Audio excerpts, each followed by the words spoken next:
নমস্কার বন্ধুরা, উড়ানের আজকের পর্ব নিয়ে আমি হাজির হয়ে গেছি তোমাদের সামনে। বাংলা সিরিয়াল সমাচারে তোমাদের স্বাগত জানিয়ে আজকের পর্ব আমি শুরু করছি। শুরুতে আমরা দেখতে পাচ্ছি মহারাজ তার বাইক নিয়ে রওনা হয়ে গেছে তার দাদার বিয়ের উদ্দেশ্যে। পথে বলছে, ঝন্টু রে ঝন্টু, তাড়াতাড়ি চল তাড়াতাড়ি চল, সাড়ে সর্বনাশ হওয়ার আগে আমাদের বিয়েতে পৌঁছতেই হবে, ধূর্ত শেয়ালকে ধরা পড়তেই হবে, তাড়াতাড়ি চল। কিন্তু পূজাকে যে আবার রেখে এলাম। প্রিয়াঙ্কা সব ব্যাপারে পূজা আমার সাথে ছিলেন, কিন্তু আজকেই থাকতে পারলেন না।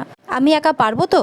মহারাজ এগুলোই ভাবতে ভাবতে যায়। এদিকে পূজা বলতে থাকে, একটা মেয়ের বিয়ে ভেঙে যাক এটা আমি কখনোই চাই না, কিন্তু সত্যিটা সবার সামনে আসাটা খুবই জরুরি।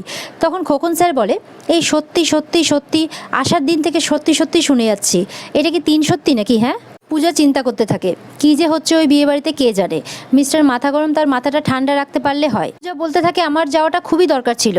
তখন খোকন স্যার বলে, যাবো তো আমরা যাবো তো, এই যে শাড়িটা ধরে।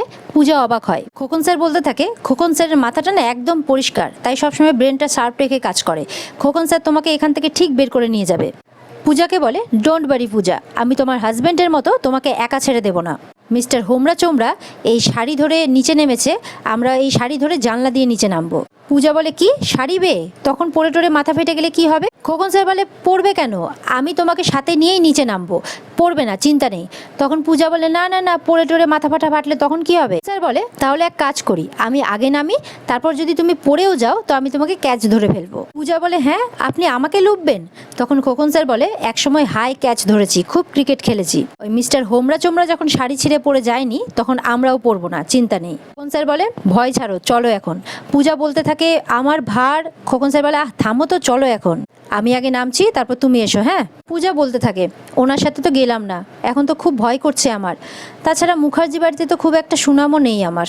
মুখার্জি বাড়ির বউ এই শাড়ি বেয়ে জানলা টপকে নামবে, সেটা কি উচিত হবে? এগুলোই বলতে থাকে পূজা। এদিকে দেখা যাচ্ছে বিয়ে বাড়িতে বরপক্ষ সবাই বসে রয়েছে, কিন্তু বউয়ের এখনো পাত্তা নেই। মহারাজের বাবা বলে, কিরে সোমনাথ, তোর প্রিয়াঙ্কা সোনাকে ফোন করলি? সোমনাথ বলে, আর কেন, ফোন করার কি আছে? ঠাম্মি তখন বলে, আরে ফোন করার কি আছে মানে, আর একটু পরেই তো লগ্ন পেরিয়ে যাবে। সোমনাথ তো চিন্তায় পড়ে যায় যে এবার কি হবে।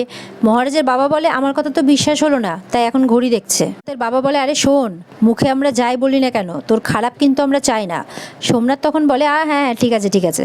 পিসিমা বলে, আশ্চর্য বিয়ে একটা, কনের বাড়ি থেকে ফোন করে বরের বাড়িতে যে বর বেরোলো কিনা, এদিকে বরের বাড়ি থেকেই দেখছি কনেকে ফোন করা হচ্ছে যে কনে বেরোলো কিনা। জয়া বলে, ও পিসিমা তুমি কি বলছো বলো তো, এটা তো মডার্ন বিয়ে, তুমি আমি এসব বুঝবো নাকি? সোমনাথ বলে, তোমরা সবাই আমাকে নিয়ে ঠাট্টা করছো না? নিহাতি মা নেই, মা থাকলে না তোমাদের সবার মুখে ঝামা ঘষে দিত। ঠাম্মি বলে, কি ভাষা, বড়দের মুখে নাকি ঝামা ঘষে দিত, অমৃতবাণী ঝরছে তো তোর ছেলের মুখ দিয়ে।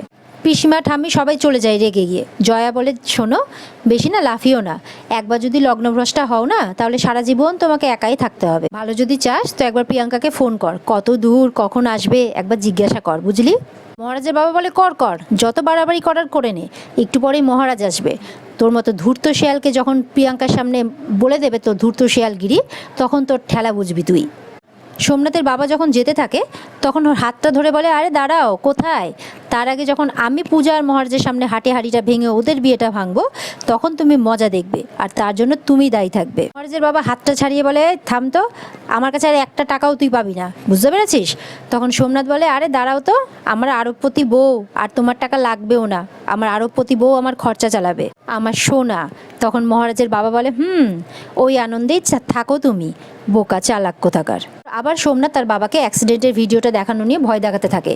বলে, ভাবো তো, একবার এলসিডি স্ক্রিন, বড় পর্দা, সবাই দেখবে, কেমন লাগবে? মহারাজের বাবা আবার ভয় পেয়ে যায়। তোমাদের এই বাবা মেয়ের খেলা না সবসময়ের জন্য একদম হামেশার জন্য বন্ধ করে দেবো, আমি বলে দিলাম। মহারাজের বাবা বলতে থাকে, একদম না সোমনাথ, একদম না।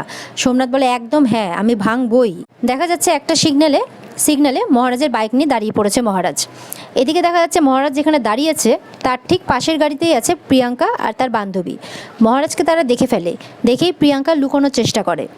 প্রিয়াঙ্কা বলতে থাকে যে কোনটা ভালো আমি কিছু বুঝতে পারছি না, মহারাজের মুখোমুখি আমি হব কি করে?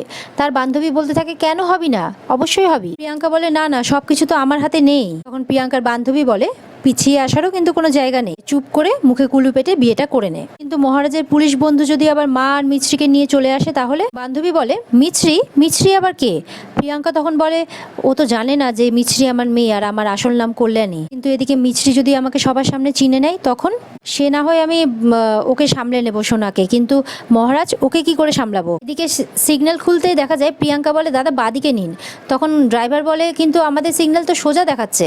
বলে আপনাকে যেটা বলছে সেটা করুন, বাদিকে নিন। দিয়ে মুখটা আড়াল করে সামনে দিয়ে বেরিয়ে যায়।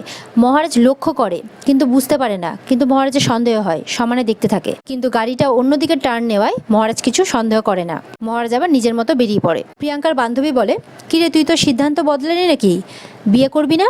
তখন প্রিয়াঙ্কা বলে আমি আসলে মহারাজকে খুব ভয় পাচ্ছি, কি করব কিচ্ছু বুঝতে পারছি না। এদিকে সোমনাথ ফোন করে, প্রিয়াঙ্কা ফোনটা তোলে। সোমনাথ বলে তুমি ফোনটা তুলছিলে না কেন সোনা, তুমি আসবে না আমাকে বিয়ে করতে? তখন প্রিয়াঙ্কা বলে আমি আসছি সোনা। এটা শুনে সোমনাথ একটু শান্তি পায়। প্রিয়াঙ্কাকে বলে তুমি এসো সোনা, তাড়াতাড়ি এসে আমাকে উদ্ধার করো। এদিকে তো ঠাম্মি সবাইকে নিয়ে মজা করতে থাকে, বলে যে শুনুন শুনুন শুনুন, এখানে আসুন সবাই আর দেখুন সামাজিক যাত্রাপালা, বলে হা হা করে হাসতে থাকে সবাই মিলে। পিসিমা বলে না না প্রেম প্রেম, দেখছো না কেমন বললো, আমায় উদ্ধার করো সোনা। আবার সবাই হো হো করে হাসতে থাকে। এদিকে সোমনাথের বাবা জয়ন্ত আর তার বন্ধুদের বলে তোরা কিন্তু সবসময় নজর রাখবি সোমনাথের উপর, বুঝতে পেরেছিস, যাতে এবারও বিয়ে ছেড়ে না পালায়। কারণ এবার যদি লগ্নভ্রষ্টা হয়ে পালায় না তাহলে কিন্তু তোদের মধ্যে একজনের গলাতে আমি প্রিয়াঙ্কাকে ঝুলিয়ে দিতে বাধ্য হব। এরপরে দেখা যায় আবারও রেগে যায় সোমনাথ, বাবার হাতটা ধরে বলে এই শোনো, বেশি না বাড়াবাড়ি করো না। ঠিক সেই মুহূর্তে চলে আসে মহারাজ। সোমনাথ দেখে অবাক হয়ে যায়, বলে তুই সারা বাড়ির দরজা ভেঙে চলে এলি?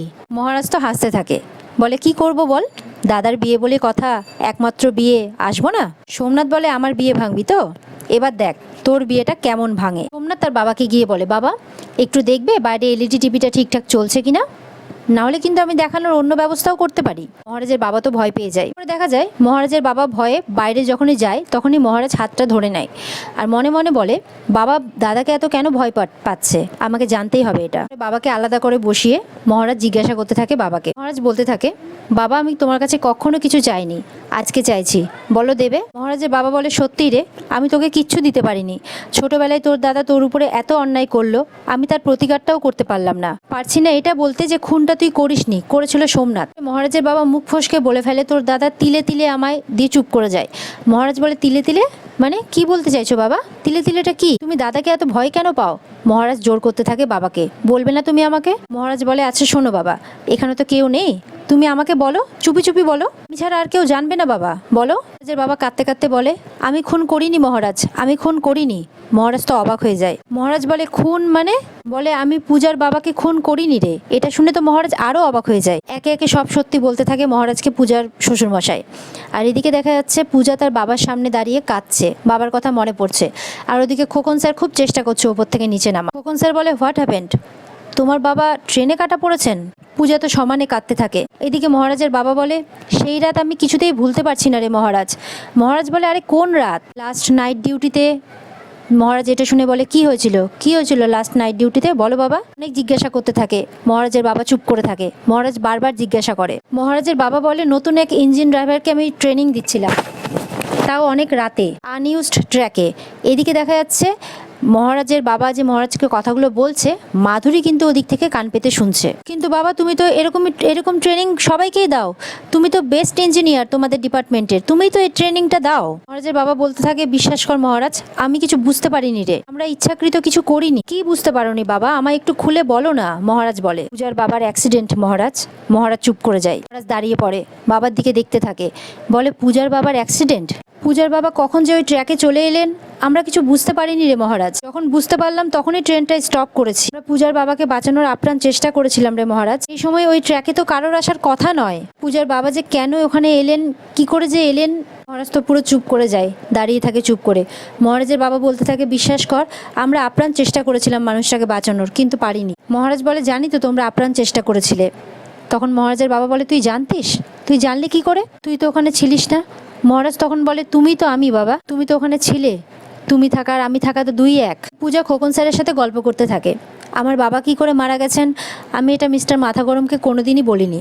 হ্যাঁ, তবে মা ভাই এদের কাছ থেকে কখনো কিছু জেনেছেন কি না আমি জানি না। তখন স্যার বলে, ভেরি স্যাড পূজা, খুব দুঃখের এটা যে তোমার বাবা এভাবে মারা গেছেন। ভগবান ওনাকে খুব সুন্দর নতুন জন্ম দিক। হে মা সিদ্ধেশ্বরী, বাবা যেখানেই থাকুক তুমি বাবাকে ভালো রেখো মা। পূজা প্রার্থনা করতে থাকে ঠাকুরের কাছে। তখন স্যার বলে, আর যারা বেঁচে আছেন তাদের জন্য প্রে করবে না? পূজা হাসে, ঠাকুরের কাছে বলে, আমার বন্ধু বান্ধব পরিবার পরিজন আমার স্যার সবাইকে তুমি ভালো রেখো। তারপর আবার বলে, হে মা সিদ্ধেশ্বরী, তুমি মিস্টার মাথা গরমকে খুব ভালো রেখো। মহারাজের বাবা বলে, একমাত্র পূজা মা তোর কদর করবে দেখিস, তোকে কোনোদিনও ভুল বুঝবে না রে। পূজা মা তোর মন বুঝবে।